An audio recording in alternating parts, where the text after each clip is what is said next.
Yesterday was for pomp, today was for politics. That, we've repeatedly been told, is the meaning of Donald Trump's latest visit to the United Kingdom.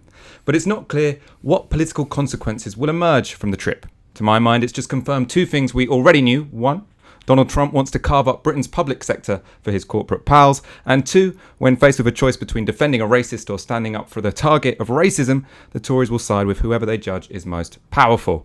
To discuss Trump's state visit, as well as the ego-in-chief's fortunes at home, I'm joined by Sarah Jaffe, author of Necessary Trouble, Americans in Revolt, and reporting fellow at the Type Media Centre. It's lucky we have you over from New York at the moment, right? Is it a coincidence you're here at the same time as Donald Trump? He's following me everywhere I go. You're not following him? The last time I went on a reporting trip, he was there too, I'm telling you. Really? Yeah.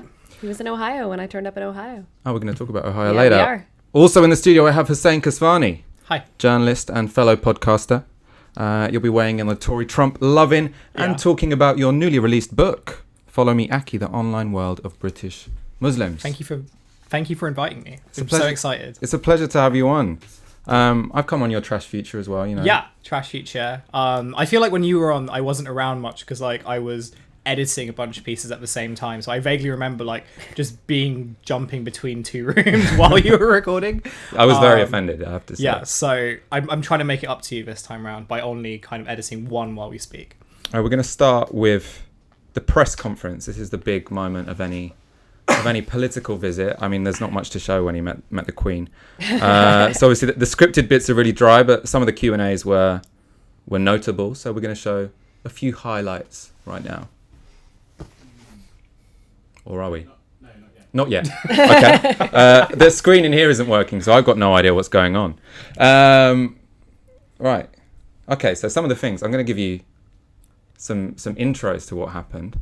Yeah. So he talked about the NHS, privatising the NHS being on the table. No, I mean, he didn't. I'm putting words in his mouth. It was unfair to put words in Donald Trump's mouth. He says, yes, it's very unfair. He says more than enough things for us not to have to invent what he has said.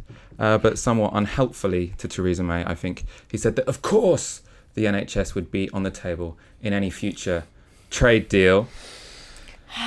And all the Tory leadership candidates. I'm not sure what's going to come up at some point. Anyway. Oh, here is this it now? No? Okay. Don't worry about it. Tell me, what do you think about Donald Trump's visit? Sarah? Why? Why is Donald Trump? I mean, honestly, why is he here? Like, I don't really understand, other than to, like, pad Theresa May's exit and make her look stateswoman-like or something. I'm a little confused as to also why anybody would want him here. Yeah, I mean, the reason's quite clear. So he likes the pomp. So he wanted to meet the Queen. He likes people who are sort of unelected heads of states. Tiara from whatever colony it was that the jewels were stolen from. Burma, thank you. And the Tories have been running sort of an idea since Brexit that Britain's bright future is tied up to being first in the queue for a trade deal with the United States. Yeah, because everybody else wants those these days. I know. Well, I mean, such a competition. I think that what this particular visit shows is that strategy is completely backfired because it's become apparent to people by Donald Trump visiting what it would actually mean for us to have a sexy new trade deal with the United States. Yeah, which is that it's much worse than the current trade deals we have with the European Union. Yeah. I mean, I was kind of hoping that like some sort of deal would be struck where like hot Cheetos could finally come to the UK. Do you not have hot Cheetos? We don't. We have like the puff ones that you can get tragic. from like certain news agents, and they suck. They're just like bad What's-Its. That's very sad. But the hot Cheetos, right? You should have told me. I would have snuck some in my suitcase. I brought like a bunch when I went last time, and I feel like I've still got a lot. We'll see if I can get somebody to ship me some hot Cheetos. What is a hot Cheeto? Sorry. It's like a great potato chip. It's like the worst. It's just chemicals. Yeah. It's just like a lot of chemicals and like puff. Do you know there's a story but it's about so good. The it's founding, like the best stoner snack, right? The story of the founding of Hot Cheetos is that the janitor at the Cheetos plant like was like, what if we made these spicy and like I forget what it was, on them. And then, of course, they were very excited about the janitor. This is one of those, stupid, heartwarming American stories they tell to be like, oh, anybody can make it in America. And that's the story of why we don't need unions. Yes, exactly. Because any janitor can come up with an innovation on your Cheetos and then get a promotion and like get some stock in the company. What would you prefer, hot Cheetos or a National Health Service and chickens without chlorine? Right, because like I feel like hot Cheetos and the NHS need to kind of be in conjunction with each other. Yep. Yeah, you and need this is what, the NHS to heal you from the This hot is where the Cheetos. story We of could Little demand both, right? We could have our cake and eat it. Well, Yes. this is where the story of Lil Xan comes in. So Lil Xan, like the SoundCloud rapper who ate too many hot Cheetos and had to go to hospital. Yeah. And someone else had to pay his medical bills because he couldn't afford to pay, because in America, Yeah. you know, you have to pay for your medical care. Yes. So if you like Yes, I do know. So if you overdid on hot Cheetos, like you need a National Health Service to kind of Yes. save you, It's right? true. But the Americans We do. don't. Yes, we do. They have They, hot they do. Cheetos. They absolutely do. Yeah. We definitely need a national health service. Oh, you need one. Sorry, right. Yeah. We definitely need one. So the NHS definitely wins. Yes. But if there's a way that we can get both NHS and hot Cheetos, maybe under Bernie we can. How worried should we be about chlorinated chicken? I mean, I always thought that this was kind of a stupid headline, and that it was a bit of a scare story, and that presumably if the whole of the United States eats chlorinated chickens, they're going to be fine. But then there was a documentary yesterday on Channel 4, Dispatches, and I was like, fuck, I really care about chlorinated chicken, and I am a stan now for EU food standards, because they suck. Chlorinated chickens suck. Yeah. I mean, EU food standards are great. I've got some stats here, right? So in the show, Yeah. they are, whilst they're filming, they have someone undercover working in the chicken processing plant. Oh, goody. Yeah, Someone those are loses fun. 3 fingers whilst they were there. Which might end up in your chicken. You never Which know where it the might end up in the fingers chicken. up, Yeah, right? that's a little bonus, I suppose. Yeah. 95 people lost fingers in a single year processing poultry in the United States. It is one of the most dangerous jobs. It is almost entirely done by undocumented immigrants, and it really, really, really sucks. I mean, that's terrible. the worker standards in terms of the chlorinated chicken. Yes, which is but what I mean, always makes the right. headlines. Is that I mean, I can cut that out. Well, we're talking about losing fingers, you know. Losing fingers, and also people shit on the production line. They wear diapers because they're not given trips to the toilet. No bathroom breaks. We don't do America's bathroom weird. breaks. It's like a third America's world country, terrible. isn't it? Yes. But yeah, the chlorine thing. Yeah. It's not, because I always thought chlorine can't be that bad for you. I swim in it all the time. But the point is You're not that supposed to drink the pool. you don't have sort of like the kind of health and safety standards that we have. So Right. instead of having Yes. You people just wear bleach gloves the when they chicken at make the it, end. or sort of like washing the production line, or not Right. shitting on the floor, Yeah. you just shit all over the chicken, and then at the end of it, you throw it in chlorine and then hope everything's going to be okay. Yep. Yeah. Much higher rates of salmonella. Yep. It sucks. Yes. Can we get up some of this presser? Yes. Well, I don't know Jeremy Corbyn. Never met him. Never spoke to him. He wanted to meet today or tomorrow, and I decided that I would not do that. I think that he is, from where I come from, somewhat of a negative force. Commented on it yesterday. We left the Prime Minister, the Queen, the royal family. There were thousands of people on the streets cheering. And even coming over today, there were thousands of people cheering. And then I heard that there were protests. I said, where are the protests? I don't see any protests. I did see a small protest today when I came, very small. So a lot of it is fake news, I hate to say. But look, I think everything with a trade deal is on the table. When you're dealing in trade, everything's on the table. So NHS or anything else. He's just like a bad vibes guy. Do you know like the notion of like the good vibes guy is? No, like what the is person who because I've noticed that this has become like a very like internety, like very like Gen Z trend, largely because when my teen cousin was living with me, he was like this guy who was like, yeah, I just like want to get people with like negative vibes out of my life, and like, you know, they're the haters that are trying to bring me down. And I realized that when I saw the Trump press conference today, that clip online, I was like, yeah, he's just like a bad vibes guy. He's someone who's just like, he refuses to kind of see what's in front of him because like he doesn't want to invite any negativity into his kind of like narrative of success. Yeah. So, and a lot of these guys, like, you know, so Kevin Hart was also one of these guys, right, who was like, Good vibes only. Yeah, like good vibes only. Why are people trying to bring me down? I just try to bring positivity to the world. Yeah. And all these people that are bringing negativity, they're just like the reason why we're in the state that we're in. It's like, no, like, you know, you just don't want to be held accountable for like the shitty things that you do. Yeah. And like we know that Trump doesn't like to be held accountable for the shitty things that he's done. Yes. And that's been kind of the guiding principle of his whole life. I just found the language that he used very interesting because it reminded me a lot of like Jake Paul, the YouTuber. Do you think that would relate to Gen Z? The idea just don't see the protests. Pretend the protest is people cheering you. Yeah, pretend that actually the haters love you and they're just doing it because they're jealous because of how good your hair is. I mean, this seems like just this endless positive thinking thing, right? Where everything will be better if you just love it. Love your job. This is not that I'm plugging my new book, but like, this idea that you just have to look on the bright side, right? Yeah. Barbara Ehrenreich wrote a book about. Come on, make it explicit. What is your new book? My new book is about the idea of the labor of love and why it's a scam to get you to work harder for less money. But anyway, this is in all parts of life, not just in your work, right? Mm-hmm. That like nobody's protesting you, it's fake news. That like any story you don't like or you don't agree with, it's fake news. It's somebody made it up. It's not real. Therefore, you don't ever have to like answer to anything or apologize to anything. And you can like amplify that if you have like a huge following. So a lot of these like YouTubers, a lot of these kind of like identitarian YouTubers, they'll kind of use that thing about, oh, you know, the haters are just like misrepresenting me. They haven't watched all like 9,000 hours of my videos, so they won't ever understand what I'm like. But you guys, the people on my Discord, like you do, you know, you guys like bring positive vibes and you bring positivity, and you guys are going to make the world like a better place. And like Trump is very much like that, right? Like he just like does that with tweets rather than YouTube videos. But you know, there's this ongoing joke on Trash Future that like Jake Paul is going to become president one day and he's just going to be like Trump for Gen Z. And every time I see these things, I'm like, yeah, actually, that's not a joke. That's probably like really good forward thinking. Can we get up like an image of Jake Paul? I think a lot of our audience will know who Jake Paul is. Oh, but not I'm looking forward to turning Navarra into just like Trash Future, because all we talk about is like Jake Paul, YouTubers, and Gundams. That's all we talk about. Okay. That was Jake Paul just up there now. Well, what did you think about the whole Sadiq Khan flame war?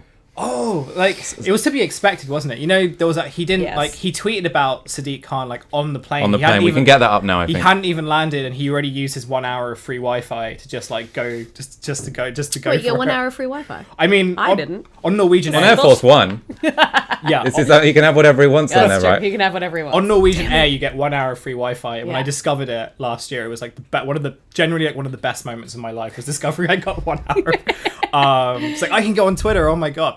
But yeah, he was like, he just used his like time on the plane. Yeah. So it says Sadiq Khan, who by all accounts, can anyone do a Trump impression? I'm not going to do any accents. No. Sorry. Fuck it then. Sadiq Khan, who by all accounts has done a terrible job as mayor of London, has been foolishly nasty to the There you visiting go. president of the United States, by far the most important ally of the United Kingdom. He is a stone cold loser who should focus on crime in London, not me. Khan reminds me very much of our very dumb and incompetent mayor of NYC, de Blasio, who has also done a terrible job, only half his height. In any event, I look forward to being a great friend to the United Kingdom, and I'm looking very much forward to my visit landing now. I love the tweet under that, which is like pursuing Jesus, being like MAGA, great president. Winners focus on winning. Because like the things that I find interesting about Trump's feed aren't really what he tweets, but like the people who People are who tweeting back. respond. Because it's been like so long, and I Who feel are like Trump's reply guys? right, yeah, exactly. Yeah, you've named it better, because it used to be like the Krasenstein twins before they both got booted off the platform for like running like thousands of bots. Who are the Krasenstein twins?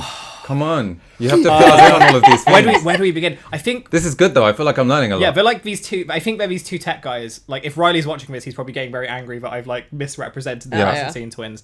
But they were like these two tech twins who were just like, they made a name for themselves on Resistance Twitter by responding to every single thing that Trump tweeted with like tens of tweets about how he was like the orange man and how, you know, he was Donald Trump and all this stuff. And then they got booted off the platform because they were just running like tens of bots who were basically doing the same thing.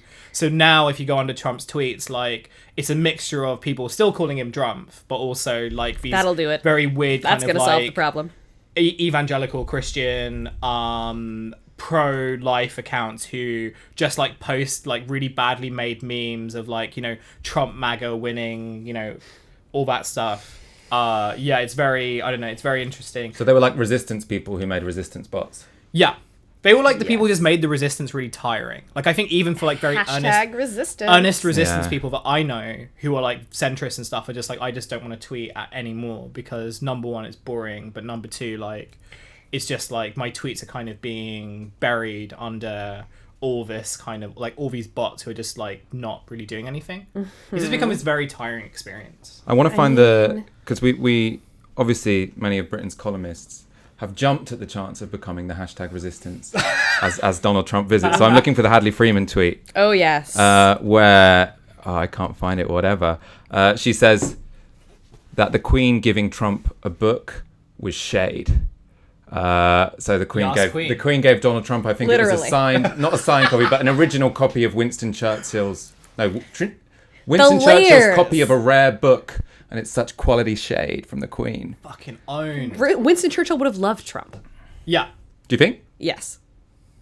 Interesting. They were both big soft boys who loved doing war stuff. Racism and killing brown people. They loved working at the racism factory and doing war crimes. Yes. So I said at the beginning, one thing that was confirmed by this visit was that Tories, when faced with a racist or someone who's been a victim of racism, tend to side with whoever they think is most powerful. So we're going to see Jeremy Hunt wade in on the Khan-Trump flame war, hopefully.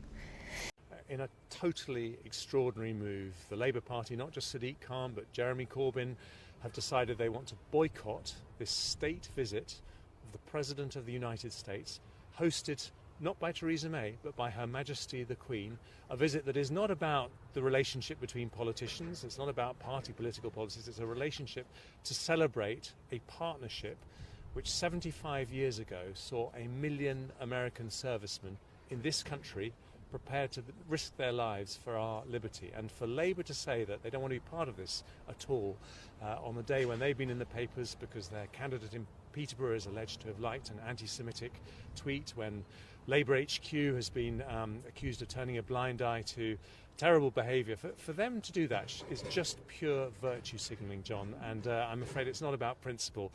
And I'm sure the President was angry about that, and he says what he thinks. Well, I have only been Foreign Secretary for less than a year, and this is the second time the President's been here, and we will always welcome him because he is President of the United States. And when you look around the world today and you see the changes that we have with a much more aggressive Russia, a much more autocratic China, that partnership between the UK and the USA, the two countries that have done most to guarantee the security that has meant we've had peace, prosperity like we've never seen before, that is something that we need to celebrate. And so the President will always be welcome here. The Foreign Secretary effectively sanctioning the use of these terrible words, nasty, stone-cold loser, dumb. So there were all shades of bullshit in that statement there. So I mean, one of them, there was nothing party political about this. The reason that Trump is having a state visit is because Theresa May was on the ropes. They want to drum up the idea of a potential trade deal. He could have come over for D-Day without the whole dinner with the Queen, whatever. Yeah. You were pointing out virtue signalling. Yeah, someone at CCHQ. Like someone at CCHQ who's just spending all their time on Twitter, like probably someone from like Turning Point UK is like explaining what all these kind of like internet words mean. So like, you know, virtue signaling, and like someone's probably explaining like Pepe memes to them. So like at some point Jeremy Hunt's just gonna like start tweeting, like accidentally tweeting like anti-Semitic like brain memes.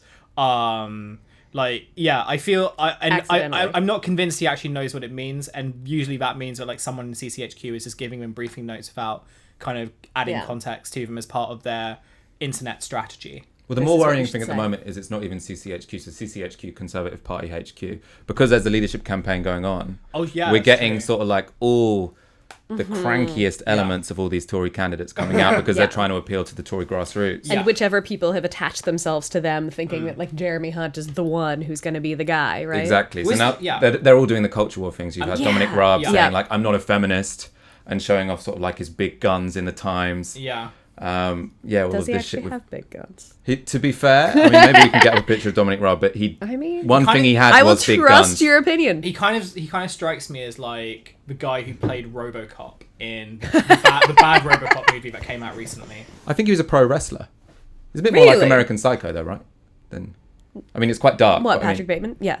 This guy, yeah. Dominic Raab. You know Dominic Raab? Has he made it across the Patrick Bateman. I mean, I pay attention to some of RoboCop. He looks like RoboCop. I didn't see the bad RoboCop movie that just recently came out. It was not good. I assume it was bad. Yeah, there was also because like Boris Johnson's on like 39 or 40% the last poll that I checked, right? Well, and Boris and Trump are buddies, right? So this is just what's going to happen. And all the kind of Tory grassroots want him, and Boris Johnson is also the person who's been doing kind of the culture wars stuff for longer than like the rest of them. So I think now they've kind of like latched onto this idea that like, oh, this Tory party, except for like Rory Stewart, who's still, for some reason, maybe he believes that it's still there, but I'm also not entirely convinced he wants to be leader. I think he's just kind of trying to prove a point. He wants to be foreign secretary under Michael Gove. Yeah, and if he doesn't do that, then he can just start going back to like doing BBC documentaries about like Orientalist writers and stuff. But I feel like everyone sort of got this grip that, oh, like the whole like moderate centrist Tory thing like doesn't exist. So now we need to really double down on the culture war stuff, and who better to have done that than like Trump. Like Trump was the guy who really weaponized the culture war stuff. My skepticism, however, is that like I don't think the momentum for doing culture war stuff is really there anymore.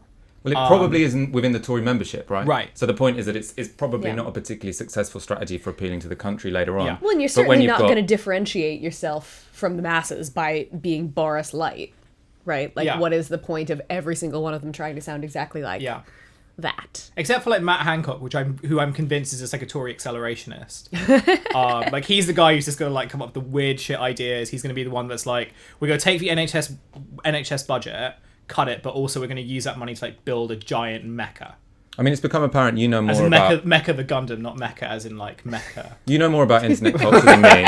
Yes, Is the clearly. manosphere, is the kind of like, I'm not a feminist vibe. So I think Dominic Raab in that interview had said, I'm not a feminist, but I do believe gunning women for the should incel go to... vote? Kind of. Well, except he's I mean, I assume the Tories have an incel base, right? Yeah, we call it the Turning Point UK vote. Well, it's a little different, right? Because like they have some women in Turning Point UK. You've got what's her face? But women Candace, what's her name? Women right? can be incels as well. Really? They can be incels as well. Are you sure?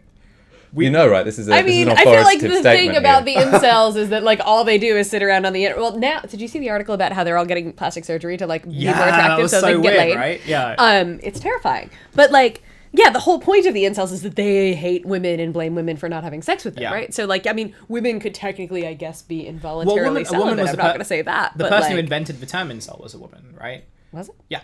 And like the whole kind of notion of to describe herself or to describe I think to describe like a phenomenon, like I haven't read the paper, dudes. but it was like to describe like a general phenomenon of like kind of involuntary abstinence and kind of, I think her paper was looking at like, yeah, but this is somebody who wrote a paper. This is yeah. not somebody who was like hanging out on a it was later bulletin board and they took the name from this and said that this is what we are and we're going to weaponize it and then shoot people if they don't like us. It's actually terrifying, really. But yeah, Dominic Raab was going after the incel vote. And no, I feel like, I don't know, when he was saying that I'm not a feminist, like I feel that was also another like something that was briefed to him by a media person, which was like, if you want to go for like the young, because also bearing in mind this isn't like a national, you know, this is like a vote by the Tory membership, right? So you want to go for the angry young men of the Tory party. Yeah, so who are the people who I don't know if there's many young men in the Tory party, potentially. I mean, but they're all like angry dudes, right? And they're all angry middle-aged men. They're all just like angry guys who spend a lot of time on YouTube getting angry at like US watching college, Jordan Peterson and getting angry at US college teenagers and trans people who are saying that maybe like I do deserve to like exist, right? You know, that really enrages them, and that's kind of the base that's going to be voting for them, right?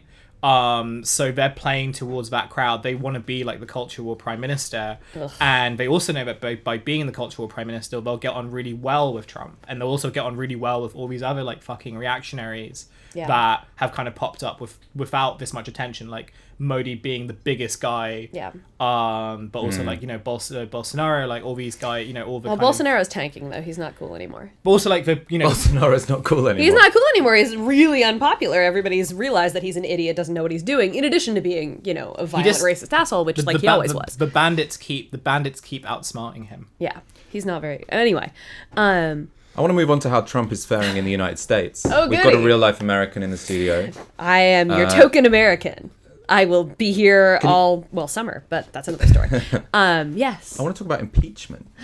It's never going to happen. I want to say, I was sort of the view that it's never going to happen. It's never going to happen. But from afar, I've been noticing that, you know, my American faves, AOC, etc., they're all now banging the drum for impeachment. So we're going to bring up Alexandria Ocasio-Cortez saying, now is the time. Yeah. I believe that we have come to a time of impeachment. I think that at a certain point, this is no longer about politics, but this is about upholding the rule of law. This is about pursuing the articles laid out in our Constitution, in our founding documents, and just as impeaching without cause could be construed and is politically motivated, choosing to not impeach when there is an abundance of cause could also be construed similarly. And so I know that the speaker is working very hard to bring the party together. This is not, it's not easy. It's not an easy thing to pursue, and I respect her leadership. At what point do you think the pressure is going to mount so much so that the speaker actually gives in? Because some of these members are part of her leadership. Absolutely. Well, I think it really depends on everyday Americans. If you have a representative that is in a close... So that's the Democratic left flank, AOC, saying, go for it. We've got to impeach this guy. It's become a moral imperative. Yeah. Nancy Pelosi, who's leader of the House, seen to be part of the center of the party. She's saying, no, hold up, wait a little bit. This is her on Jimmy Kimmel. It's quite an interesting interview, so we're going to get this up now as well. Almost anything, without it, practically nothing. Do you feel handicapped by the fact that the president doesn't pay any regard to what is true, is that he just says whatever he wants to say, and the people who support him believe him, even though reasonable, impartial sources look at his statements? I mean, he lied 4 times in one tweet today. Yeah. Is it how do you combat that? Well, I think the American people are on to him. Oh, no, they're not. Well, they're not. his 39%, or let's give him 40%, for some reason, he connects with them. But overwhelmingly, the country is on to him. Myself, I'm done with him in terms of talking about him. What we want to talk about is let's build the infrastructure of America and not have him stomped out of the ring. Let's have affordable... Yeah, so looking at both of those things, obviously my knowledge of American politics sometimes comes just through me searching YouTube late at night. Probably know more about American politics than most Americans, Michael. But to me, it looks like there's been a flip, right? So in the first 2 years of Donald Trump's presidency, everyone on the left was saying centrist, they're obsessed with Trump, they're obsessed with Russia, they're obsessed with all these sort of like legalistic issues about how he's not legitimate president. And then Bernie Sanders and the left are saying, no, you need to focus on a positive vision for America, or a positive alternative that can win over people in Ohio. Now you've got the left flank, AOC, Mehdi Hassan, people, people in the commentariat as well, who I respect in many ways, sort of saying, we have a moral imperative. He is not a legitimate president. We need to take him down through the courts. And it's Nancy Pelosi who sounds like Bernie Sanders, sort of saying, I'm sick of Trump. I don't want to talk about him. I want to talk about infrastructure. I want to talk about positive vision for the United States. And I'm like, what's going on? I mean, so... there are a million reasons you probably could impeach Trump, right? The Russia stuff is not terribly interesting, but like there are a million reasons his entire administration is basically just a grift, right? He's ripping everybody off that he can and enriching his entire family. There are probably many, many ways that you could do it. The Senate has to vote. The Senate is still in Republican hands. Mitch McConnell's still in charge. Not going to happen. B, Nancy Pelosi will never actually do it. But it's too easy to blame Nancy Pelosi. No, I mean, it is too easy to blame Nancy Pelosi, but like the mainstream Democratic Party doesn't like to, they are still, like Joe Biden is still out there on the campaign trail. Pete Buttigieg is still out there on the campaign trail saying like, oh, we're just going to get the centrist Republicans are going to come back and be reasonable and compromise with us. And like, they just literally fetishize compromise so much that it's never going to happen. The problem and the reason that like you saw the left oppose impeachment or like the Russia obsession is not that it's not necessarily, it might be true, but it's that it is, and this is a thing that I've compared more than once to sort of a certain strand of like Remain politics in the UK, where like there's people who don't want to like have a political fight where you beat these people and you beat this ideology and you beat this argument, the racism, all the rest of it. They just want it to never have existed. And so the sort of the threat of like the second referendum, people who are like, we just need a second referendum. What have you done to ensure that you'll win a second referendum? We just need to get rid of Trump. Well, who's going to be in charge if you get rid of Trump? Are you going to get rid of Mike Pence too? How are you going to do that? Like Mike Pence being in charge is, to me, in many ways more terrifying than Donald Trump because he actually has executive experience. He ran a state into the ground. Is literally personally responsible for an AIDS outbreak by shutting down the one clinic that did HIV testing. And And Mike Pence is like really coming for my uterus. And as the rest of the Republican Party and some of the Democrats, once again, I should say, John Bel Edwards in Louisiana, thanks, buddy. They are all coming for my uterus, and I'm really not pleased about it. The sort of when we're talking about culture wars, like and I don't really love that term, but like the culture war part of the Republican Party has never gone away. And in fact, some people voted for Trump because he seemed less likely to go that route. I mean, these are people who are apparently deaf to endless racism, but like that's, the Mike Pences of the world, and then, Georgia Republican Party, and even, again, the Democrats in Louisiana who supported the abortion ban. These people are all still coming, and nobody has had a good strategy to deal with them for approximately ever. And so we're losing. We continue to be losing on these fronts. The only things that are actually getting somewhere are coming from people like AOC. So I don't really care if she says we need impeachment, because she is also doing other things. She is also working on the Green New Deal, building consensus and interest in an actual alternative vision. So, like, sure, if you can impeach Trump and you actually have a political movement that's moving forward on a bunch of ideas that can actually bring... Not that we need to focus that much on bringing back Trump voters, that's another thing, but, like, where you actually are building towards a political coalition that can win a real majority, not like a 51% majority, but like an actual majority that will be necessary to do any of the things that, among other things, we need to do to save us from, climate catastrophe. That's, then impeachment might be part of that, and that's fine. I certainly don't mind when Rashida Tlaib says, impeach the motherfucker, because I just love when she says motherfucker. I mean, it is impossible though, right? So, but to impeach the guy, you have to... Yeah, to impeach the guy, the Senate would have to vote 2/3 to get rid of him, which, like, the Senate right now is currently controlled by Mitch McConnell. So, I mean, on that level, I sort of see Nancy Pelosi's point, which is like, it's not going to happen, so why should we waste our time? On the other hand, some people have made the point that sort of continually hammering on Trump was sort of... This is what took down Richard Nixon, right? Is it like he was continually being beaten up and beaten up and beaten up, and then impeachment proceedings started and all of this stuff. And like by that time, not only Nixon, but the entire Republican Party was sort of sullied by association with him.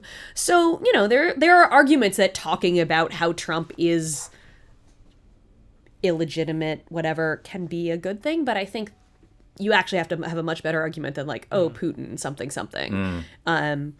That is part one. You need to actually have a real argument that you can make to people that says this is what he has done that is illegal, that violates his oath of office. And like, the Republicans impeached Bill Clinton over a blowjob. Not that I'm going to defend Bill Clinton from anything, but it does sound like he was a bit of a cunt when it comes to Bill that Clinton's blowjob, the worst. right? I hate Bill Clinton. I deeply, deeply, deeply hate Bill Clinton. There was a good podcast series where it just came out sort of like how much of an arsehole he was to Monica Lewinsky. Yeah, no, he was terrible. And Monica Lewinsky deserves better. I mean, maybe but it's I'll not an write her impeachable in for president offense. next You're time. right, I accept that. But like, they certainly didn't care about winning a majority when they impeached Bill Clinton, right? They just did it because like, whatever, it would inflame their base and their assholes. These are the same people, by the way, that Joe Biden and Pete Buttigieg think are going to compromise with them, which is amazing. Impeach so Trump? Stupid. Yeah, I would broadly agree with what Sarah said. Partly because I just have stopped paying attention to America generally. Good. You should. We're bad. Because like it just got very exhausting. Because I was kind of following the Mueller stuff for a while. Which I tried to force myself to do. I work for I work for a magazine that's based in America. Well, yeah. So we talk a lot about like American But I politics. work for magazines that are based in America, and I didn't follow the Mueller So stuff. I was trying to be like a good employee that loves his job more than Don't do his that. life. Never do. And I was trying to take an interest in like US politics and everything. But what it felt like as like an outsider was basically what you were saying, which was there was this whole notion that, we should impeach Trump. And there was this whole like fantasy of like, if we did, then like, things would get better. Like normalcy is like the thing that is still being fixated. Like, norms. I think there was like a Trump protest where a few people had signs which were just like norms, right? Norms. Like they kind of had this idea that really like what this was like this aberration in the same way that like lots of pro second referendum people or even pro like just eradicate Brexit entirely. There are people who kind of like, okay, 2016 was like a bit of a rough year for us. We had a bit of like bit of a rough patch, but we can get over it. We can get through it. We can just like forget this ever happened without kind of realizing that actually like the structures that led us to this position are still very much there. And what you were saying about like the momentum to even impeach Trump. Like, I think for a lot of Democrats, or like some Democrats anyway, this idea that, even if you're like, you're, we have friends that are Republican and Democrat, and like, we both love kind of the Constitution. We both love America and like politics and like debate and like ideas. And this man is kind of stopping us from doing that. So it was perfectly reasonable to expect that like good-natured Republicans like Mitt Romney would join us in this battle to like take down like Trump and restore, order. And when Mitt Romney was like, okay, well, I don't really like him, but like whatever. Yeah. That's like, and bearing in mind, but like as the next election comes, and even in the midterms, it was like this thing about, okay, well, there's a lot of representatives who are very uncharismatic, who no one really likes, no one really cares about. Yes. But the reason why they're winning is because of the Trump brand. Like the Trump brand is still strong in lots of places. Yeah. And the whole like idea of Trump and the whole kind of anger that came with Trump is still exists. Yeah. And you can't really take that. And the thing, when I saw the Pelosi clip, a part of me was like, okay, I sort of agree in the sense that maybe I wonder whether she kind of saw the 2016 election as being one that was very much about personalities. Like either you take Hillary Clinton, like the kind of wonkish, rules-based norms person who may or may not have kind of, caused some shit somewhere. Who can say? May or may not have caused some war crimes. Or you can go with this kind of little war crimes. Or you can go with this brash guy who like says mean things on TV. Yeah. The stuff that you really just say on the internet on like like on an anonymous account. He says it in real life. Yeah. Do you really want someone like who says the stuff that you feel in real life? Who would really want that? Be crazy, right? A lot of people. So I think like the Democrat strategy of like personalities and personality is going to win.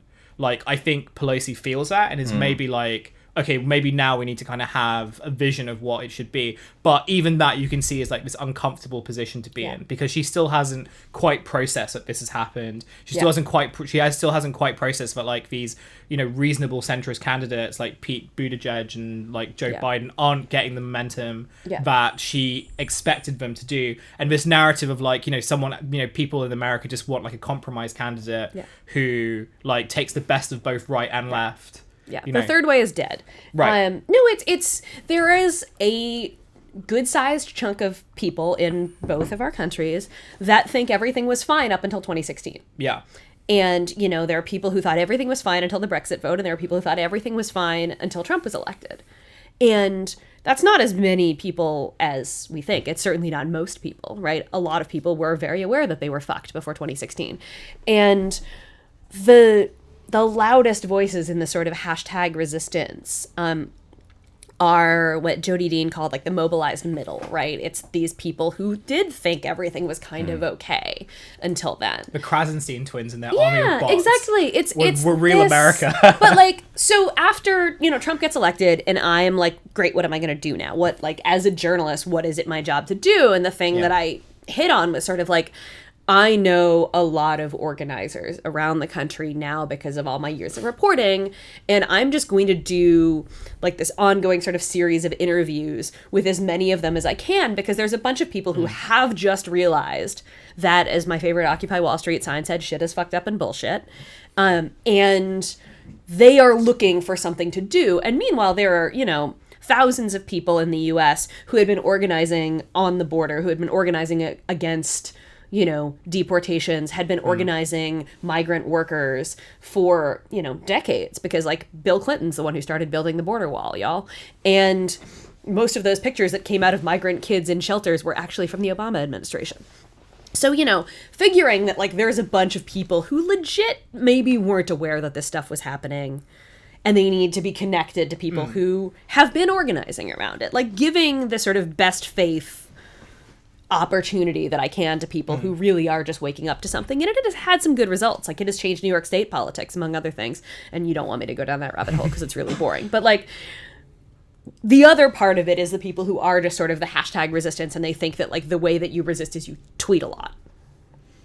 It's always worked for me.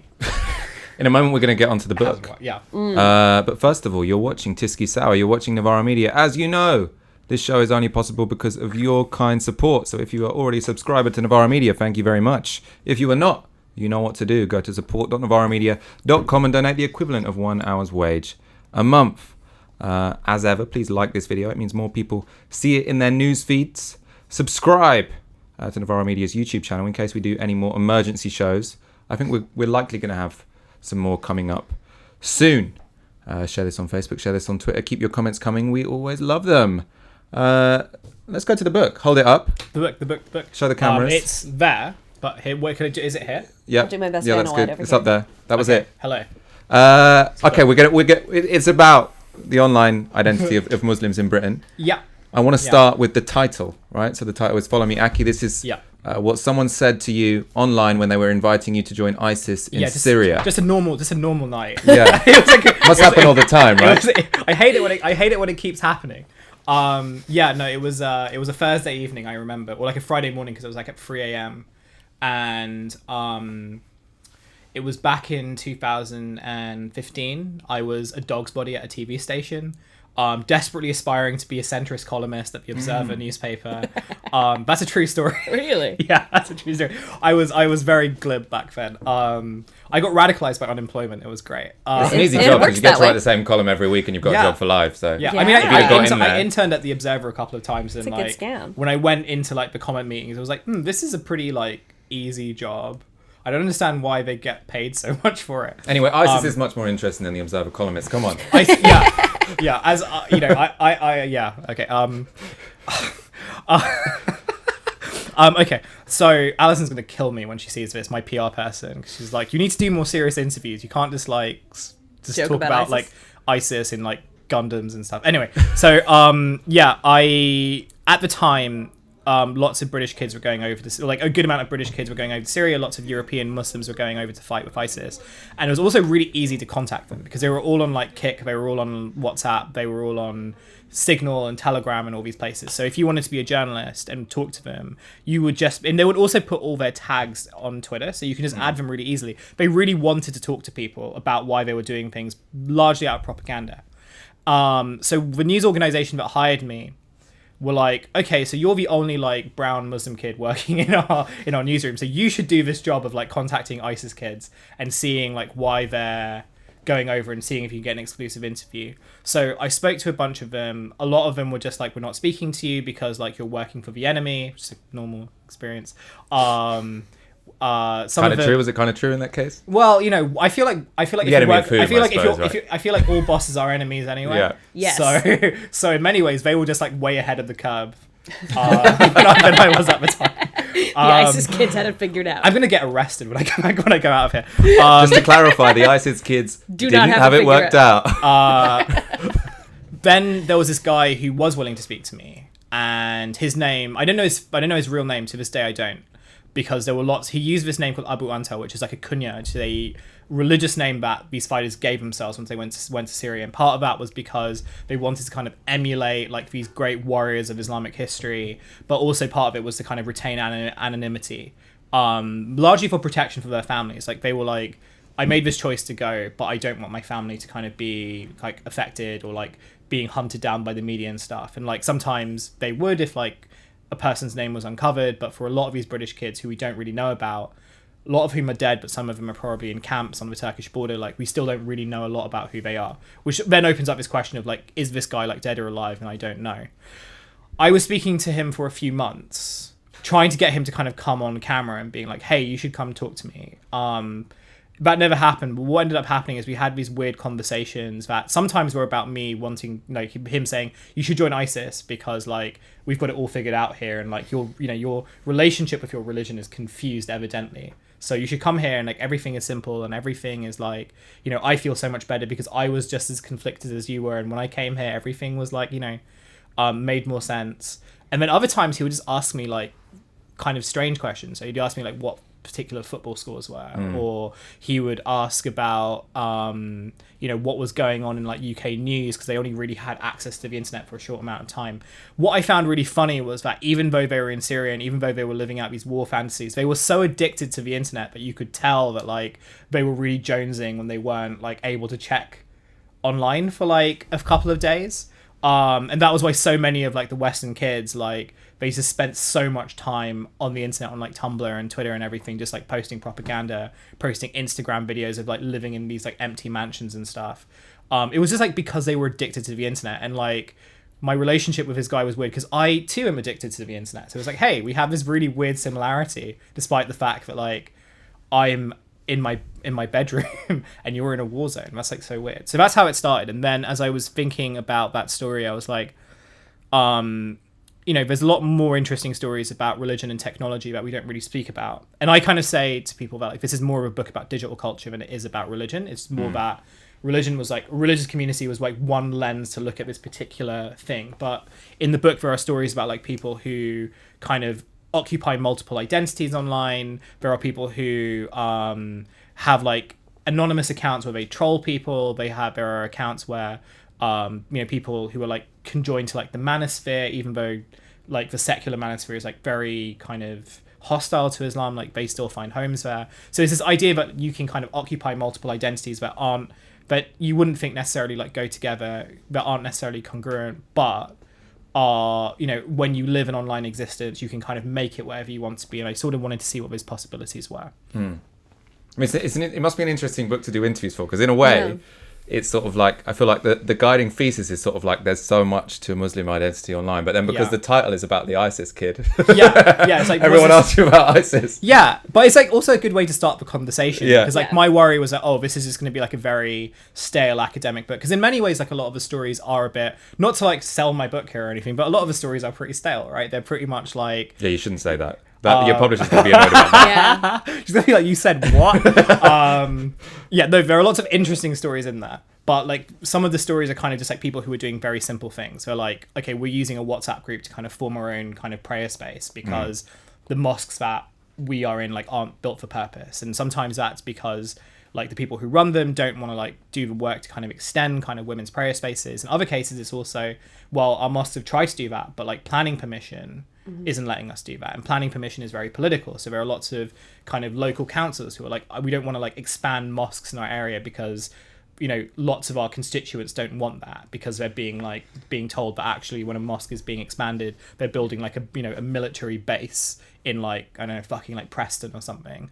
So for them, it's like, well, if we can't do it through these ways as like citizens of the country, then is there a way that we can translate that digitally and do what is kind of right for us and kind of right by our own beliefs and everything, but in a way that like bypasses all the kind of bureaucracy that we don't have access to. So sometimes like a lot of the stories in here are just very simple stories of like Muslims who, like, having faced all these conflicts in the society that they live in, are now looking to like build their own lives using the technology that is accessible to all of us. I mean, one of the things running through it, I suppose, is you seem to think the internet's quite powerful, right? And I mean, it depends what you use it for. Well, I mean, one way to say that. So one of the striking things, this is just in the introduction, you said, like, the reason you were interested in Abu Antar, so that's the kid who went to fight for ISIS, is you could have made the same decision as him if there had been the same online social networks that existed now as you did when you were online in 2005. So that's kind of a bold statement. If the same websites were around in 2005, you could have been if like over in Facebook Syria. because I kind of make this point that like we live in this age, we live in like this social media age where the platforms that we use are really kind of very advanced. Like we can kind of contact people really quickly. We can access people really quickly. We can access material things online really quickly. So, you know, the Bethnal Green girls, for example, who they're the three girls, like Shamima Begum is like the most famous one because currently like her lawyer is trying to fight for her to come to the UK.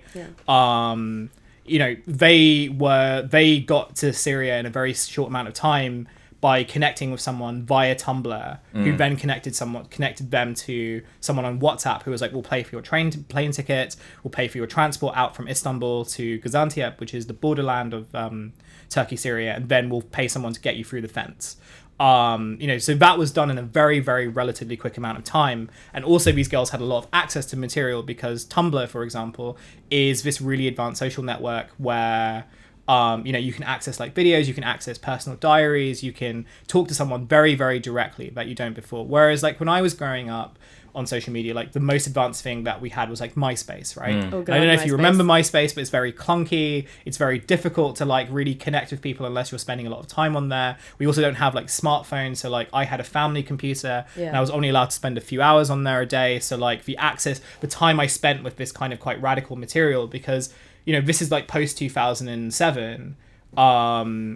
or like even post 2005 rather. So, the big kind of, there's lots of stuff going on the internet. Like you can download like Al-Qaeda manuals and videos from like LimeWire. Sometimes they may not be the things that you download. Sometimes they might be something else. But a lot, you could download all that like from peer-to-peer networks. And I had all that. Like I had that on like CDs and everything. I like watched kind of these very radical videos that were coming out of like very obscure Islamist forums, right? That were very grainy, but they were like splicing like rap, like American rap music with Al-Qaeda training videos. Like, the things that I speak about this with my friend Nate, who is also in Trash Future and also runs a really cool podcast called Hell of a Way, where we spoke about this video called the Dirty Kuffar video, which was like one of the like early viral videos that went around the internet. And it's like this very grainy like reggae style video where you have people like rapping to the images and sounds of like Al-Qaeda training videos. It's and it's still available online.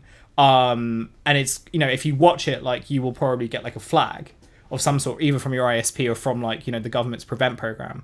But before that happened, like you could do it, you could openly do it, like you could share it. And like the thing that is important also is like I didn't grow up in an area where there were a lot of Muslims, so my identity as a young Muslim person living post 7/7 was almost entirely online. It was almost entirely through interactions with other people on the internet who were dealing with like the same struggles and dealing with like the same types of conflicts. And that type of interaction really formed the way that I kind of saw myself as like a citizen of the UK, but also as like someone who came from like a secular but practicing family, but was having all these like religious identity crises. And I saw a lot of my story in like Abu Antas, and that's where I felt there was a connection of some sort. So you dealt with Islamist extremism, also right-wing extremism. Yeah, too much of it. I feel like I invite a lot lot of it though, by being stupid like all the time. Well, you visited your Islamophobic troll, right? Yes, yeah, that was and like visited his house full of cat shit.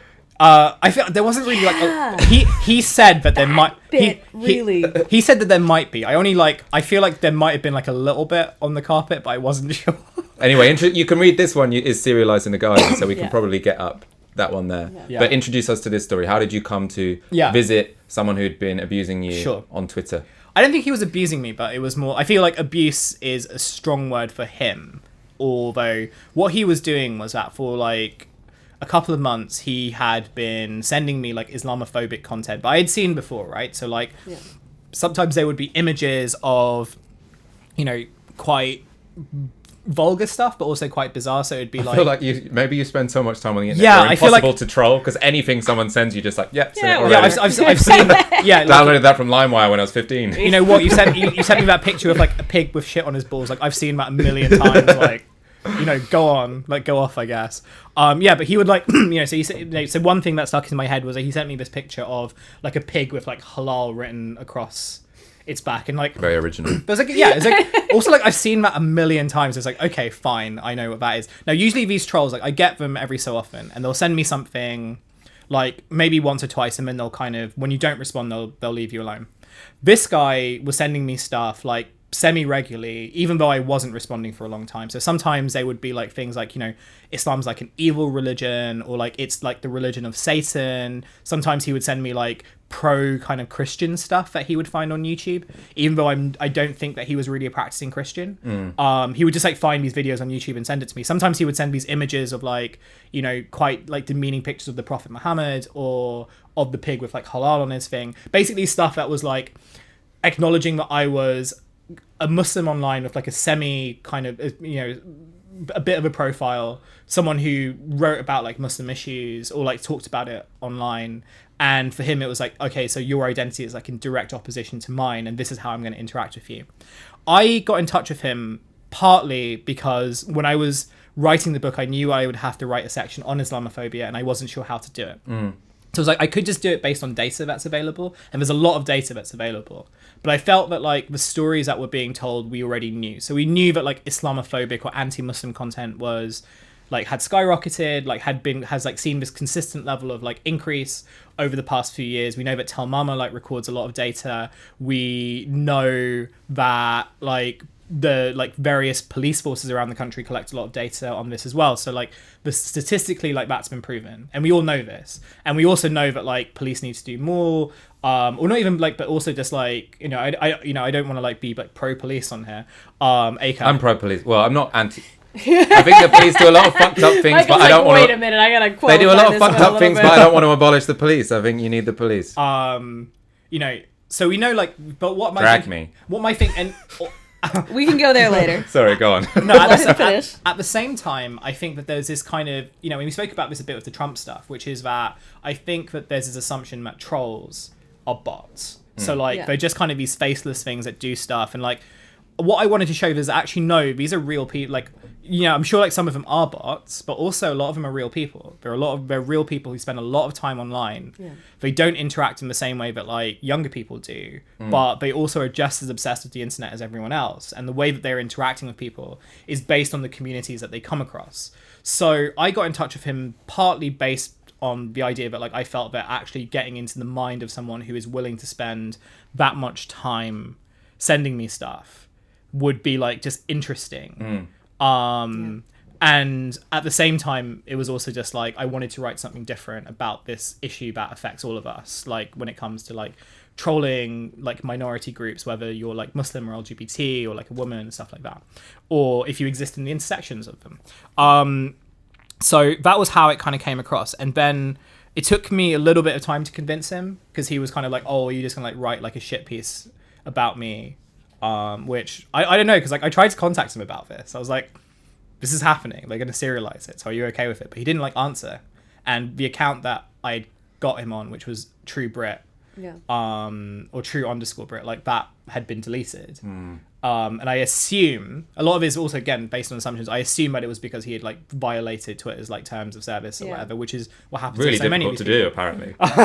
It's really difficult to do if like you're super racist, because Twitter like, no, Loves you're fine, you're racist. cool, It's you're great. cool. But if you're like in kind of the grey area, then you're at risk. So you've got to be either super racist.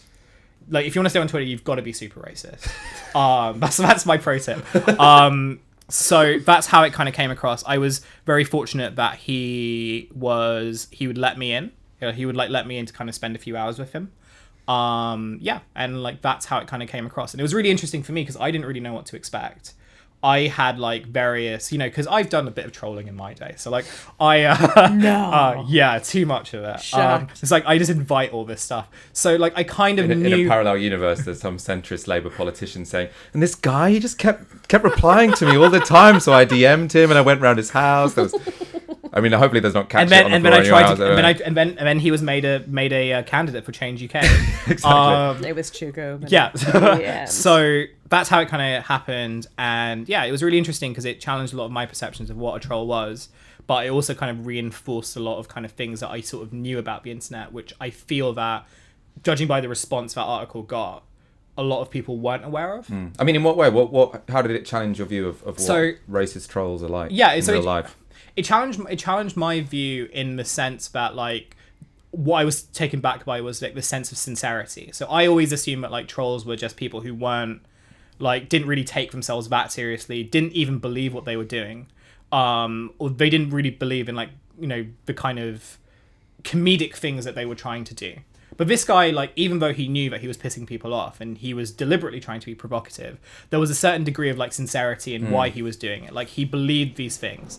Now, whether he believed them because he kind of came to those conclusions through like lots of research and time, like he insisted, I've done loads of research, but like his research came from YouTube. His research came from like videos from like RT and like all these places that like have a very obvious bias, these like websites like Breitbart and the Religion of Peace and all that stuff, like things that obviously have this bias that people who are internet native or like people who have grown up kind of being able to navigate these spaces, they know. But like for someone like him is like, he views Breitbart as just like a normal news site. Like, Breitbart is the same as like the Telegraph or like same as the Mail. Everyone has their biases, journalists aren't sincere and stuff like that. So there was this degree of sincerity that kind of fueled his action.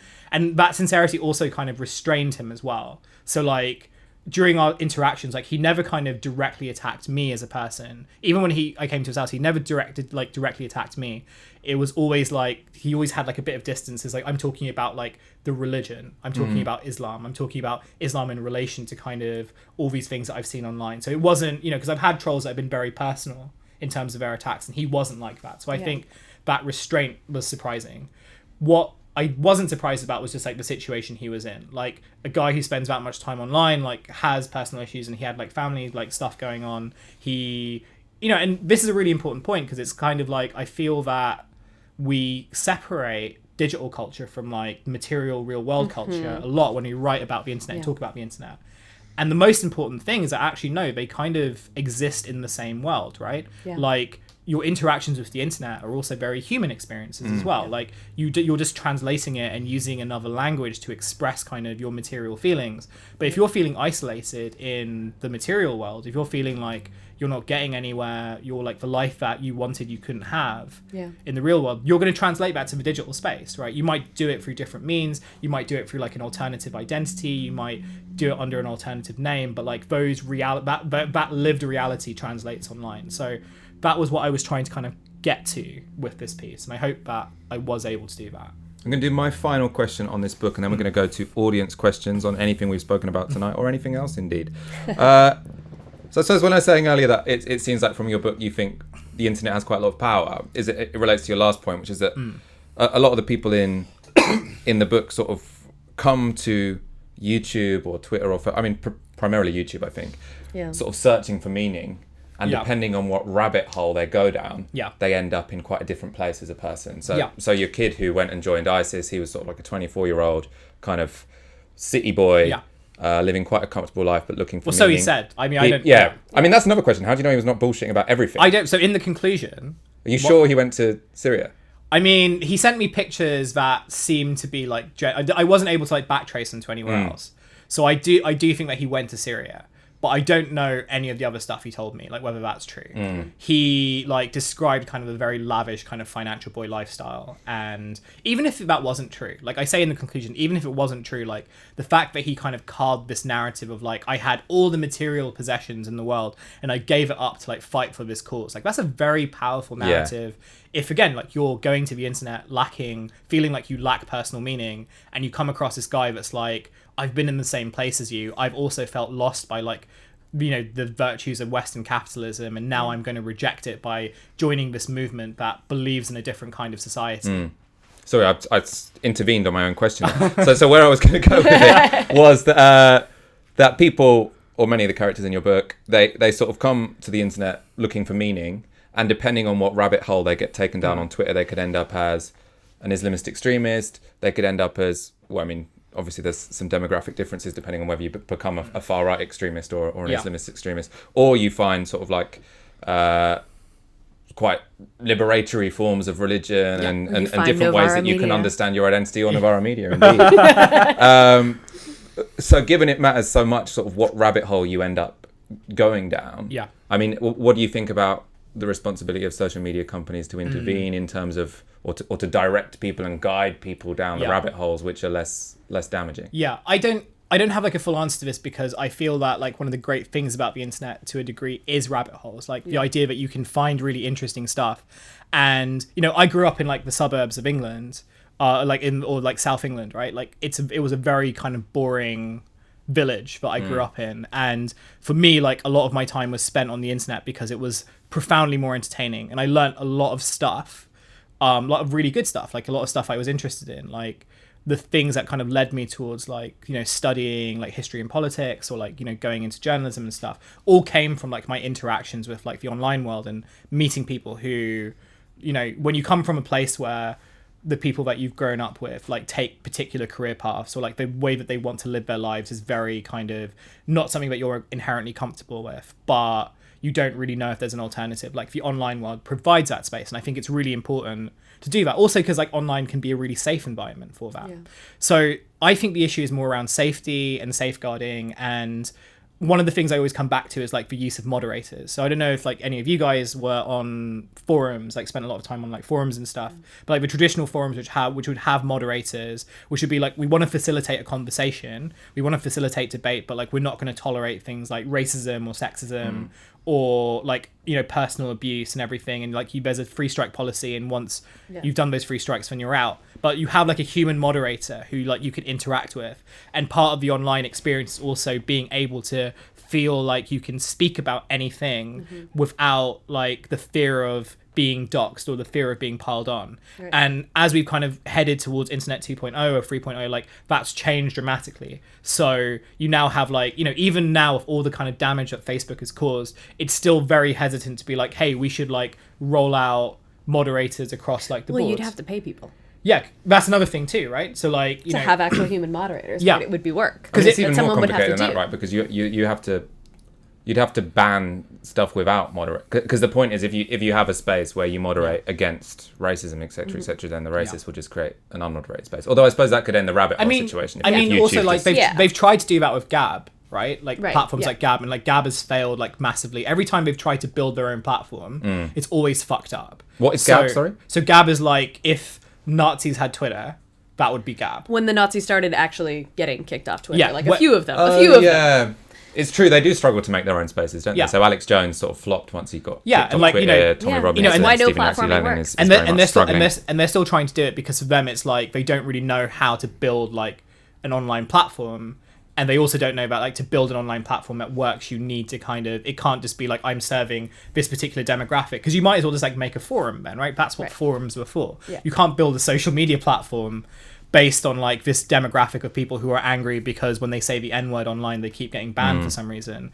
But the issue is more like, you know, lots of kind of places that want to facilitate open conversation also don't want to take liability when things go wrong. So, you know, even with like newspaper websites, for example, they use things like Discus, which is a second or third party software which is basically like a comments board, but like places like the Telegraph who use it are not liable for any conversation that like takes place under the, you know, under the line, right? So, you know, that liability goes on to Discus, and Discus is like, well, I'm not a media platform, we're not a publisher, we're just a bit of software, so it's not our responsibility to kind of it's like... It's nobody's responsibility, it's just... So eventually you end up in a situation, I don't know whether you've seen what's happening so far with like Vox, like a gay Vox correspondent who's being harassed by Steven Crowder, who's like one of like the big YouTube people who uses kind of homophobic slurs and like racial slurs on his show, and has done so for a long time, and his YouTube channel is like one of the biggest on the platform. And it's making this guy's life miserable, right? Because he's getting scores and scores of homophobic abuse. But then, like, day. denying it because Steven Crowder says that, well, I'm not responsible for what my fans do, and YouTube is not responsible for what my fans do because they're just a tech company. They're not a publisher or anything. So what you notice is that these social media platforms that want to have all the benefits of being a publisher, they want to have all the benefits of facilitating a conversation, and the benefits of like having a really good internet where you can discover yourself and who you are in a community that loves and cares about you, but they refuse to kind of add in the things that keep you safe. And if we're going to live in a world where like the internet is becoming more and more integrated into our everyday lives, and I feel like it's not something that you can get away from, then we need to have this conversation about what the internet looks like if we want to kind of make it work for people. And you know, part of that is moderators, part of that is safeguarding, part of that is also this big conversation of like, how does the internet fit into this economy where we have to not only pay moderators and we pay them like a good wage, but we also should be thinking about like, how do we protect their mental health? Like there's that, you know, lots of conversations, like even places that do have moderators have to deal, you know, they're spending hours and hours at a time looking at really traumatic material. And it's outsourced work, right? But there's that Adrian Chen piece where he went and talked to the people in like Bangladesh who are like, you know, getting paid 2 cents an hour or something like that to literally delete videos of beheadings from Facebook. And they're like freelancers who aren't then liable for like mental health, like coverage or care or like medical care and stuff like that. So we have to have this big conversation about like, where does, you know, and the left in particular needs to have this, because I feel like there isn't really a lot of conversation in left spaces about this. What should the internet, what can an internet that works for people, not just Muslims, not just LGBT people, not just like people of color, but like everyone, like what does that look like? And that's a convein that I'm not really equipped to have right now, but I feel like you had a part of it. Little bit. The sequel. People who are smarter than me can, your questions are going to be like the leaders of that. Give me some questions. Also, you talk. Thank you to the Tisky Sour moderators. They do a great job. Any kind of sexist, homophobic, racist abuse deleted straight away. Question time. I thought I gave them a bit more warning than that. You did say something about questions. I did a while ago, yeah, but they weren't quite prepared. We can make some more Trump jokes while we're waiting. Yeah, make some more Trump jokes while you're waiting. Also, I'd love a beer. Can we get a beer in here? Speaking of people who were very grateful for the labor. So we didn't the Ohio story. The Ohio story. So that was sort of So in relating to the conversation, it was sort of the state of Trump. Yeah, so do you need to impeach Trump, a few weeks is ago, he going to get deselected anyway? Like a week or so ago, there was this story. I think the New York Times sent a reporter to Youngstown, Ohio, and this person interviewed 4 people, and it was like, the workers in Ohio love Trump still. Yeah. Oh shit! And of course, and it's a thing. And I was like, that's funny. I was just there.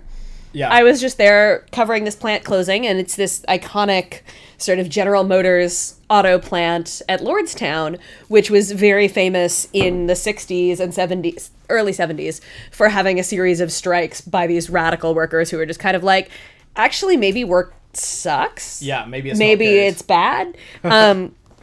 And so this plant is now closing. GM is shutting it down. So I went out there to write a story about it. Funnily enough, nobody that I talked to thought Trump was great. In fact, Donald Trump had just, as I got there, decided to pick a Twitter fight with the president of the local union.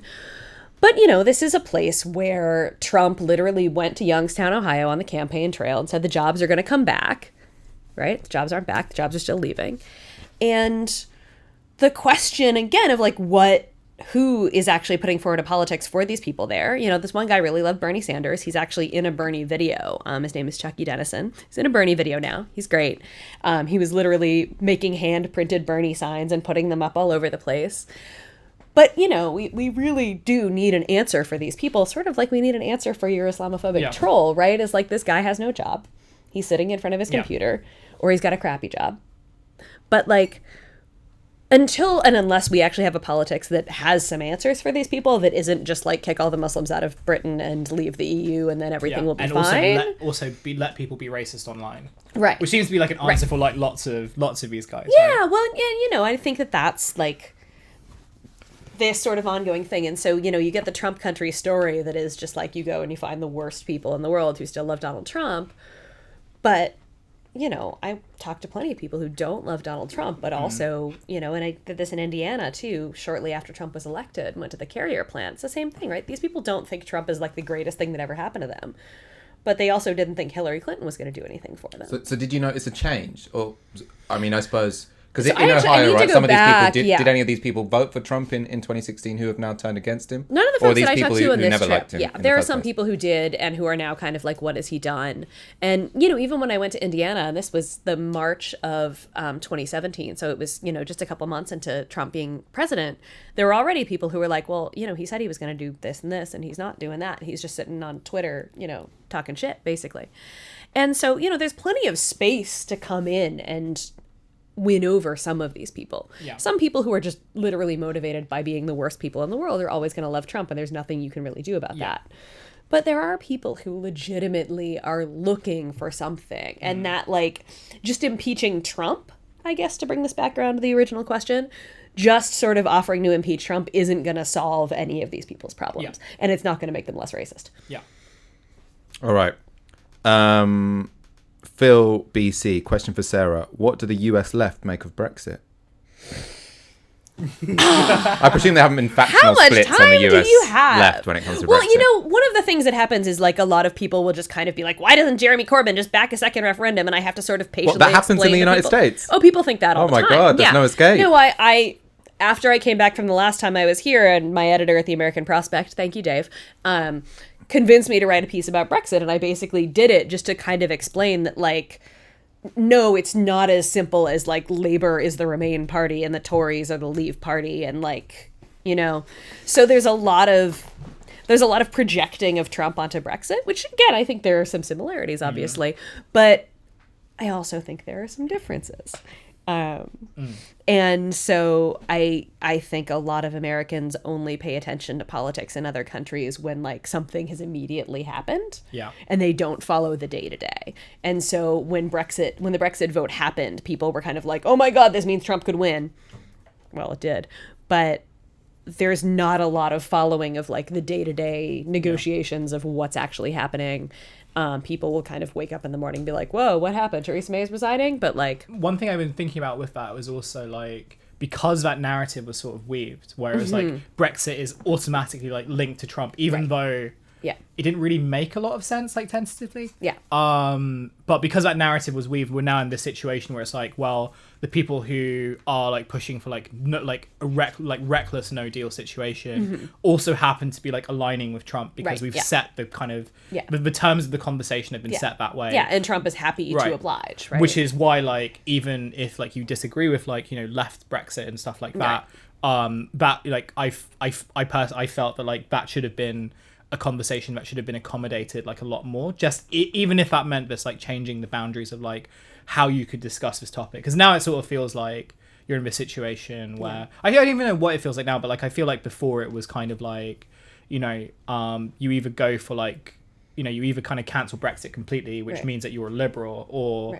you go for full Brexit, in which case you're kind of like the Trump, you know. And it just, you know, it didn't really make a lot of sense. And, you know, I think especially after the EU election, you know, everybody kind of reacted to that. I kind of had to, again, say to people, like, yeah, but that was like, what, 30-something%? Like, what was the turnout in the European elections? 30-something. I can't be more precise. It was actually, like, about an American election turnout level, right? It was maybe like 37 or something. To remind people, usual, that, like, that still means that most people in this country looked at that and went, and had better things to do that day than go vote. Yeah. So, you know, I've spent way more time thinking about Brexit than most people in America is the short answer to that question. Juliet Jakes asks, what do you think of the Change UK split? Here we go. The shock split. I just want to note for the record that I had a dream about Chuka Umunna splitting from the Labour Party a week before it actually happened, and I have a tweet to prove it. And in my dream, he had promised to build a wall around the UK if he could only have a second referendum. Maybe if he'd done that, the party would have survived a little longer. Yeah. I mean, should he build a wall? Is this going to be his new promise? How long before he joins the Lib Dems? I mean, whomst among us would like not have expected this to happen? Because like, okay, you've got this like, you know, this group of like Labour, Tory, who have like no agreements on anything. Like I remember the whole like the questions around austerity and Anna Soubry being like, yeah, that was pretty cool. Like it was fine. I'm like pretty happy that I voted for most of those things. But Brexit, that's the thing that like, you know, and I think building this kind of one issue party around the idea of like not even agreeing like whether it should be like a second referendum or whether it should be like a soft Brexit or like cancel completely. It was just like, we just don't want Brexit. And that's what unites us. And it didn't, and also like, you know, some of us think that, you know, the anti-Semitism like problem in the Labour Party is an issue, which like I feel like is somewhat, which played for about 5 minutes until the funny tinge comment. The thing is, like I feel like it's a legitimate thing to say, obviously, because like, you know, with Luciana Berger and everything, I feel like it's a legitimate conversation to have. But the issue then, as with every kind of conversation around anti-Semitism that happens in this country, is that it ends up getting hijacked by like goons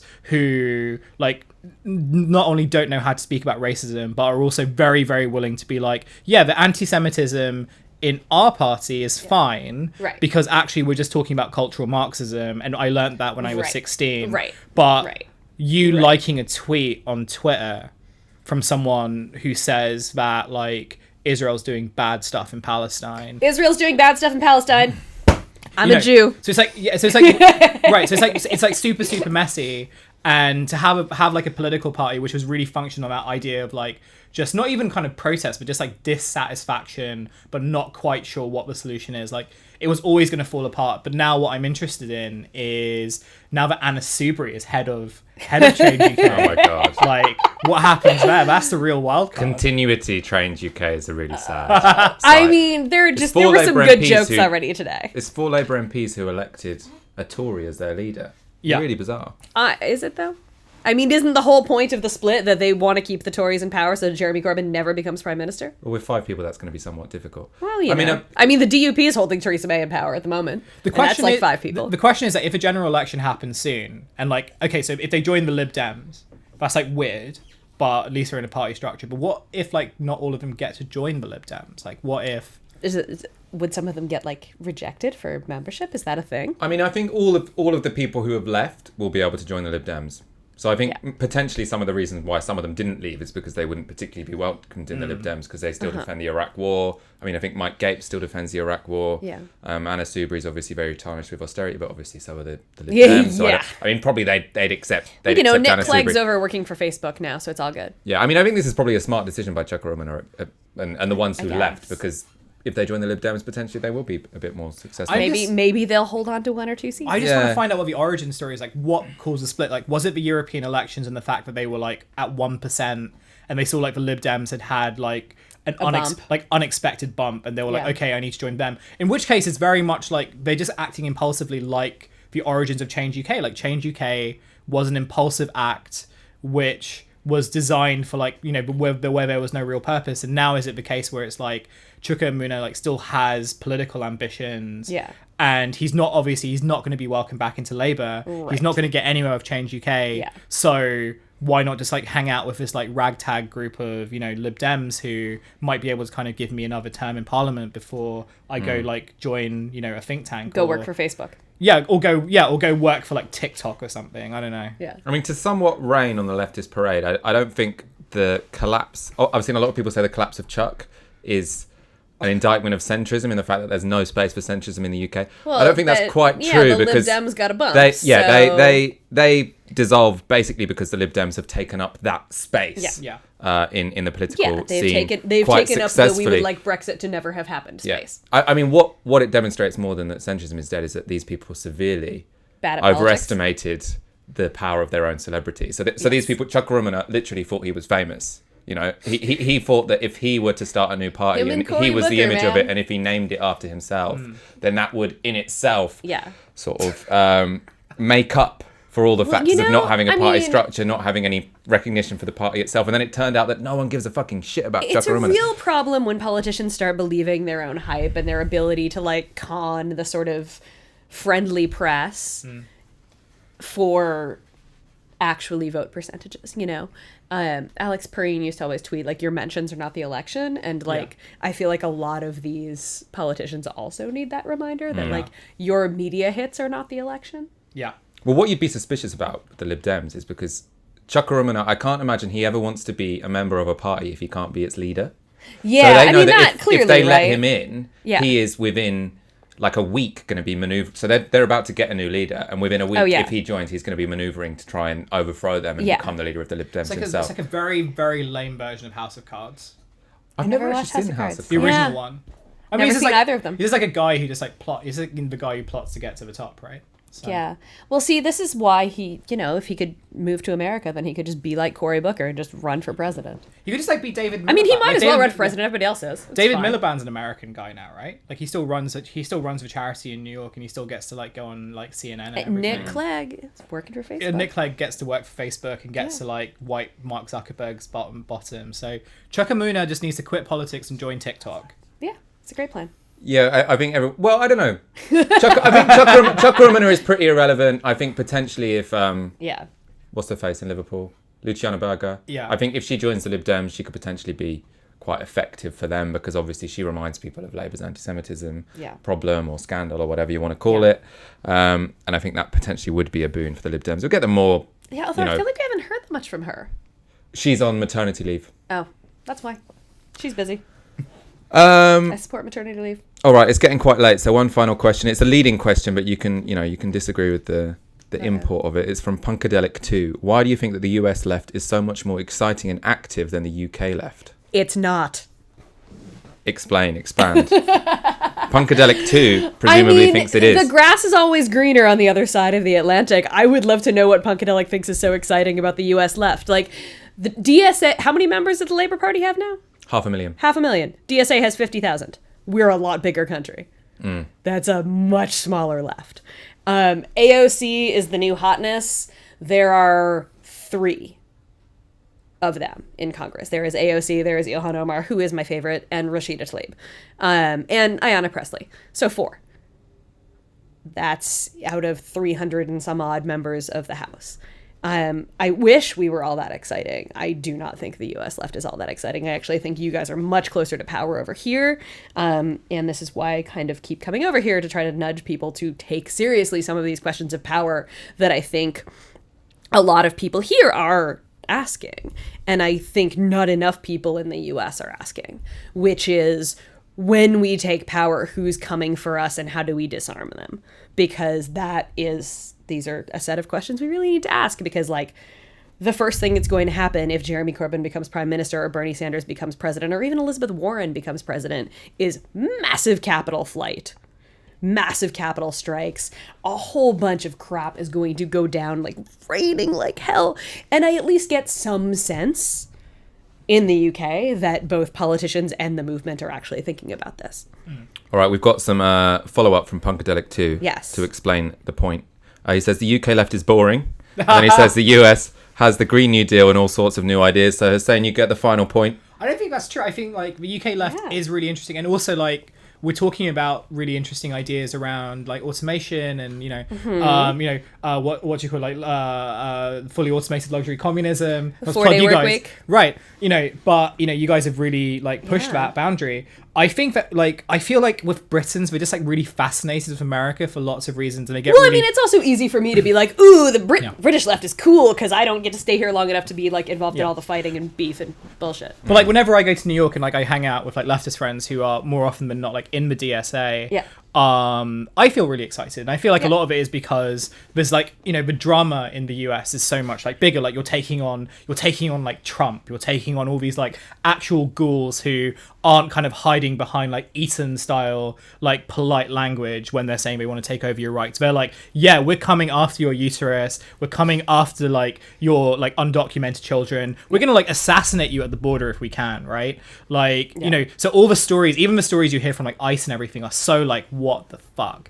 Whereas like arguably, and not even arguably, like absolutely, like things like Jarl's word, like British border police are like fucking horrible, British police are fucking horrible, but to say nothing of all the people who are drowning in the Mediterranean every day, right? But because like it's kind of hidden under like all this bureaucracy and all this kind of like polite ways of approaching, like the Rory Stewart ways of like approaching problems, I think for like someone who has grown up in this country, it's very much like, oh, to kind of take power, we really have to like challenge bureaucracy. We really have to like take on bureaucratic language. We don't have those enemies that will directly say to us like, we're gonna fuck you up.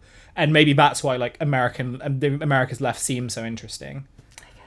I mean, I think there's two reasons why I agree the UK left can look a bit boring at times right now, and they are called the Labour Party and Brexit.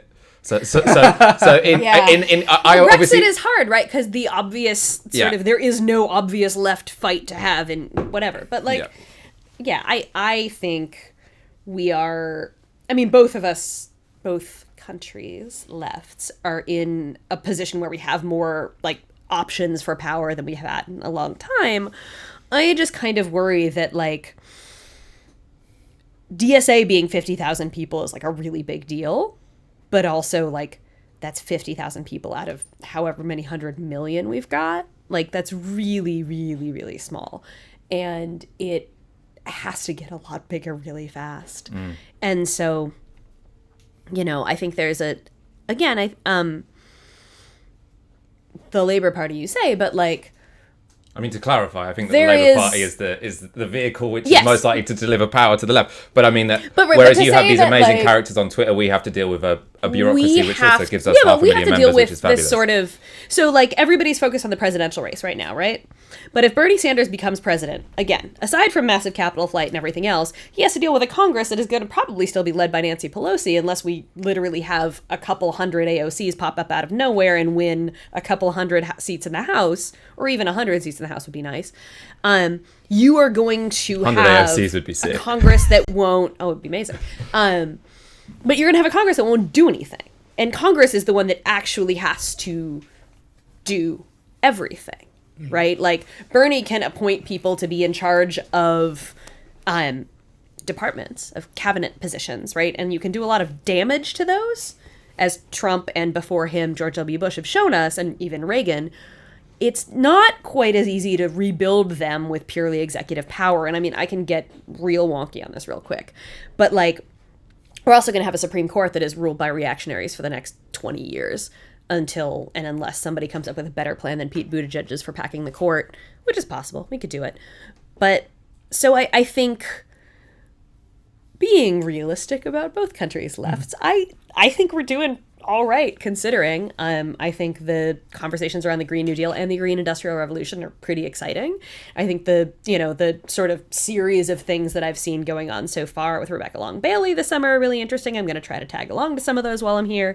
So I think there's plenty to be excited about over here. I'm just going to try and talk up the UK for y'all. I think that was nice. I think that's a nice way to end. We can all sleep easy tonight. And I do recommend Hussein Kesvani's book, Follow Me Aki. Yeah. When is your new book coming out? You sort of referenced it earlier in the show. Not for a while. I got to finish writing it. We'll do a show on that when it comes out. You can buy the last one. It's still good. By the last one, Necessary Trouble, there is actually an edition. When Tiski Sour was still a podcast without a video. That's true. We did an interview on that book, so you can go check that out in the archive. Yeah. Anyway, thanks so much for joining us this evening. Thank you for your questions. As ever, Navarro Media is only possible because of your kind support. So if you are already a subscriber, thank you very much. If you are not, please go to support.navarromedia.com and donate the equivalent of 1 hour's wage a month. Like this video, share this video, keep your comments coming even after we've gone off air. See you next week. Next week is a special with Aaron Bastani on his new book, Fully Automated Luxury Communism. So do tune in. Good night. I want you to join in. Can you just look at your hands, please? You're really good. You're doing that ever so well. That's the best I've seen it done. Brilliant. That's it. It's there. That's the answer to this. It's in your hands. So take your hands and get out.